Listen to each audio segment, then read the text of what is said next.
Salut, c'est Guillaume. Je vous propose de découvrir un extrait du prochain épisode de Course épique.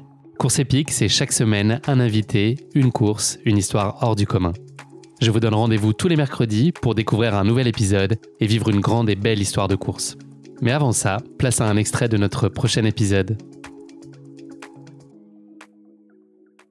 Germain, on parle un tout petit peu sérieusement, une demi-seconde. On est au One and One. C'est la course dont tu es co-organisateur. Tu vas pouvoir nous en parler aujourd'hui. Quelle est la jeunesse de ce projet dont la première édition date de 2019 ? C'est né de quelle envie ? Je crois qu'il y a une influence du côté des Trans-Rockies aux US. Comment est-ce que tout ça a pris forme ? Quelle place pour Sylvain aussi, qui est un personnage phare de ce projet ? Dis-nous tout.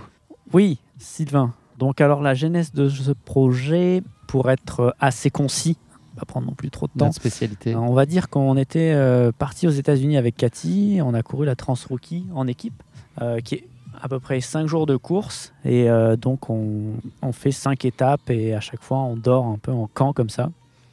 Et on s'est dit, ça serait super de ramener un petit peu le concept en France, mais d'un point de vue un poil plus fun, etc. Mettre un petit peu notre patte dans cette organisation. Ça n'existait pas du tout ? Il n'y avait pas d'équivalent à ce moment-là ? Non. En France, il y avait un peu des raids justement multisports où forcément tu étais un peu obligé de camper entre-temps, mais le camp c'était juste l'histoire du logement, quoi, tu vois. Le camp, c'est de l'argent. Ouais, voilà. Et là, on s'est dit, on va essayer d'en faire un peu plus un lieu entre guillemets où les gens se rencontrent, social, mais sans non plus, tu vois. Là, si les gens n'ont pas envie de participer aux activités, ils peuvent faire ce qu'ils veulent, quoi. Donc c'est un peu l'endroit. En revanche, ils n'auront pas leur dossard pour l'étape 2 de demain. Voilà, exactement. C'est la petite sanction. Voilà, c'est la seule contrainte. Donc, voilà, pour la jeunesse, c'est un peu ça. Et en même temps, je connaissais bien Sylvain, qui est très sérieux organisateur. Et lui, voilà, il a un peu fait tout ce qui était le côté vraiment logistique, administratif, etc. Et voilà, on est parti un petit peu comme ça. Et de fil en aiguille, voilà, on a un petit peu adapté les parcours, mais le concept est généralement resté le même, quoi. Tu peux donner dans les grandes lignes le concept, les à côté, là, tous ces moments qu'on est en train de vivre, là, une grosse partie de la journée aujourd'hui sur le camp ? Oui, alors en gros, c'est un événement qui dure, on va dire, 3 jours. On arrive le vendredi soir sur Tourette-sur-Loup, effectivement. J'ai pas de questions. Sur Tourette-sur-Loup, j'ai pas de QCM. Et voilà, on récupère le dossard, il y a le briefing, et le lendemain, il y a l'étape la plus longue, 43 km, qui part de nuit, où on peut profiter du lever de soleil. Et on rejoint Gourdon, qui est un peu en face de Tourette-sur-Loup, mais de l'autre côté du canyon, en fait, des Gorges du Loup. Et là, on arrive au camp avec la possibilité de manger des pizzas, boire des bières, se faire masser, masser, profiter du cadre, etc. Peut-être même faire un petit tour dans Gourdon, un des plus beaux villages de France. Ah oui, il paraît. Oui, j'ai pas encore eu le temps d'aller voir. Ouais. Voilà. Et puis, on peut se faire tirer les cartes aussi, lire l'avenir, lire dans la main. Il y a un atelier de crochet aussi. Oui, effectivement. Pour faire des petits il y a plein de petites activités. Et puis voilà. Et oui, il y a les gnocchis dont on a parlé dans l'épisode numéro 2 qui nous attendent juste après. Quelle belle transition. Franchement, c'est tout trouvé. Et voilà, deuxième étape plus courte, 23 km, comme ça, direction Tourette, retour à la maison, et tout le monde est rentré assez rapidement. Parfait. On part un peu plus tard en plus, demain, 8h45, je crois. Tout à fait, grâce mat. Parfait. Quel rôle toi tu as plus particulièrement avec Katie, l'un et l'autre ? Sylvain, donc pilote l'organisation, la logistique. Ouais, justement, Sylvain a été plus, on va dire, sur le côté, terre à terre, pilote. Côté administratif. On a eu une roue derrière nous, pardon. Et logistique. Charlotte Taquet, on va balancer, qui fait une roue derrière nous.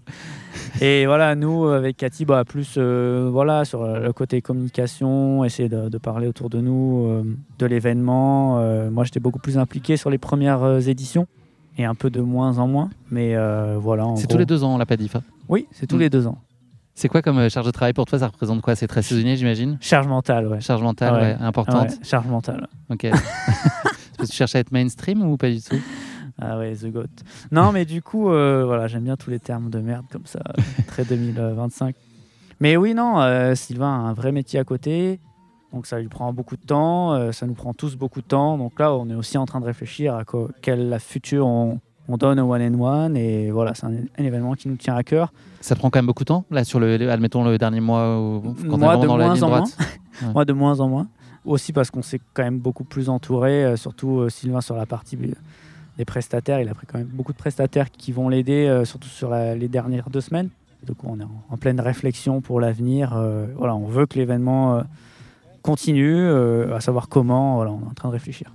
Ok, donc il y aura une suite parce qu'il était annoncé comme The Last, but not Ouais, mais ça, c'est un peu un Oui, effet d'annonce. Ok. Voilà. Oui, parce qu'on m'a dit que déjà dans l'édition d'avant, il y avait eu ce truc-là. Oui. C'est possible, c'est un bénévole Non, qui m'a dit ça. Ouais, voilà, on fait toujours, tu vois, c'est le dernier.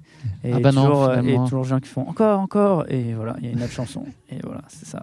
Il y a des jolis noms d'athlètes élites là qui sont là. Est-ce que c'est un objectif en soi, une idée en soi, ou c'est juste parce que pour plein de raisons, ils ont envie de passer un moment dans ce contexte un peu plus intime, un peu plus léger, fun, et puis ça tombe peut-être pas si mal pour les épreuves de la suite de la saison en termes de calendrier.